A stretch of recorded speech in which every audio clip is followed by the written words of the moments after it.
یا علی علیہ السلام مدد۔ شاہ جی میرا آپ سے ایک سوال ہے کہ میری دعائیں قبول نہیں ہوتی، مجھے کوئی ایسا عمل بتائیں جس سے میری دعائیں قبول ہوں۔ مولا علی علیہ السلام مدد۔ آپ کا سوال یہ تھا کہ کوئی ایسا عمل بتائیں کہ جس سے دعا قبول ہو۔ جناب فاطمہ سلام اللہ علیہا کا ایک مجرب ترین عمل آپ کو بتاتا ہوں۔ قدرت اللہ شہاب ہمارے ایک بیوروکریٹ گزرے ہیں، گلگت سے اس کا تعلق تھا۔ ایک دن کسی علاقے میں گئے ہوئے تھے کہ راستے میں ایک کچی سی مسجد انہیں نظر آئی، جمعے کا روز تھا، تو انہوں نے کہا کہ آج اسی مسجد میں جمعہ پڑھتے ہیں اور نماز پڑھتے ہیں۔ اہل سنت سے ان کا تعلق تھا، صوفی ٹائپ کے لوگ تھے۔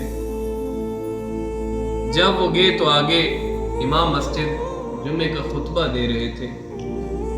ایسا خطبہ دے رہے تھے کہ کسی وقت ان کی باتیں انسان کو ہنسانے لگ پڑتی تھی اور کسی وقت رلانے لگ پڑتی۔ کہتے ہیں کہ اچانک امام مسجد نے ایک ایسی بات سنائی کہ جو میرے کانوں سے ہوتی ہوئی میرے دل کو جا کے لگی۔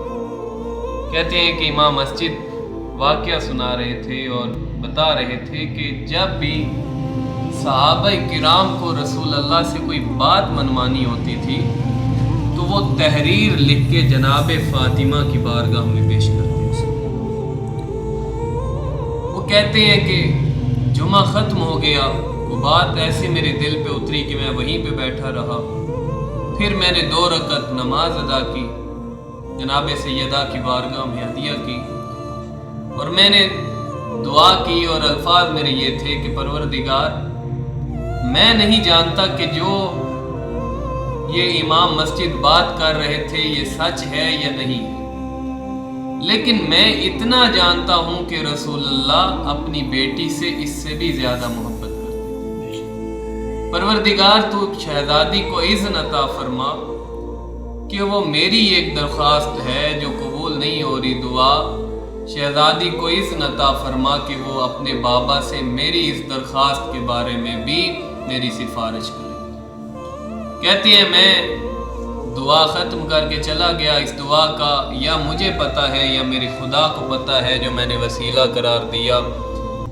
کہتے ہیں کچھ دن گزرے کہ میری بھابھی جو جرمنی میں رہتی، جرمن نیال عیسائی تھی، ان کا مجھے خط آ گیا اور انہوں نے مجھے کہا کہ میں کلمہ پڑھ کے مسلمان ہو گئی ہوں اور مجھے خود بنت مصطفیٰ جناب فاطمہ نے کلمہ پڑھایا۔ کہتے ہیں اور وہ میری خواب میں آئی ہیں اور انہوں نے مجھے کہا ہے کہ اپنے دیور قدرت اللہ شہاب کو کہنا کہ میں نے تمہاری درخواست اپنے بابا سے منظور کروا دی، جو تمہاری دعا تھی وہ میں نے سفارش کی ہے، میرے بابا نے وہ دعا قبول کر لی ہے، تمہاری درخواست قبول ہو گئی ہے۔ اس واقعے کا مقصد یہ ہے کہ جناب فاطمہ سلام اللہ علیہا کا واسطہ اگر رسول خدا اور آئمہ معصومین کی بارگاہ میں پیش کیا جائے تو ممکن ہی نہیں کہ وہ دعا رد ہو، اور